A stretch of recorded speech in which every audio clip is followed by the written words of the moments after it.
On top tori for today for T-Live Media, Presido Muhammadu Buhari don receive report of Presidential Committee wey dey on top impact and readiness assessment of African Continental Free Trade Area (AFCTA) for the agreement wey dem carry come for State House for Abuja.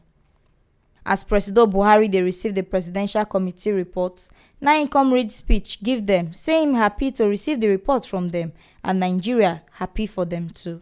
Im tok say for more than 1 year since African Union heads of states don start to dey use the Phase 1 agreement wey dey on top AFCFTA for number 10 Extraordinary Summit wey shele for Kigali, Rwanda for March 21st, 2018.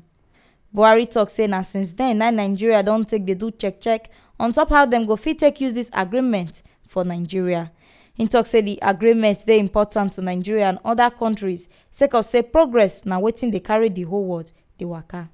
He tok say im know say AFCTA go dey do ogbonge tin for Nigeria, and for AFCTA to succeed, we must put policies for ground to take promote African production.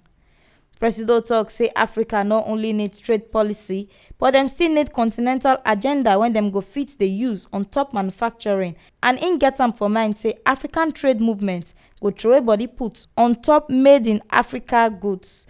Dat one mean say production of goods and services go dey shele for Africa so that we no go dey buy things for outside Africa again, and dis one go fit help build Africa economy. Buhari tok say im tok am wen im dey inaugurate the committee, say many of the katakata wey we dey face today on top security, economy and corruption dey happen sake of say we no fit improve, but for some years now we don fit create work for youths wey bin no get work. Im tok say the AFCTA wey im dey find na make Nigeria fit create money for investors and make dem still give jobs to our youths so that common people go fit dey jollificate.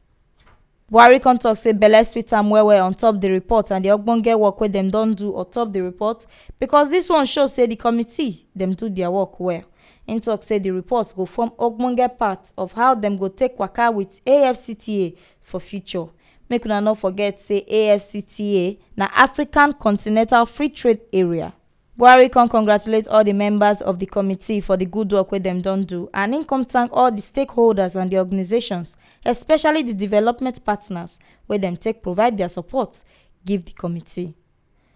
Na so we see am reach on top tori for today.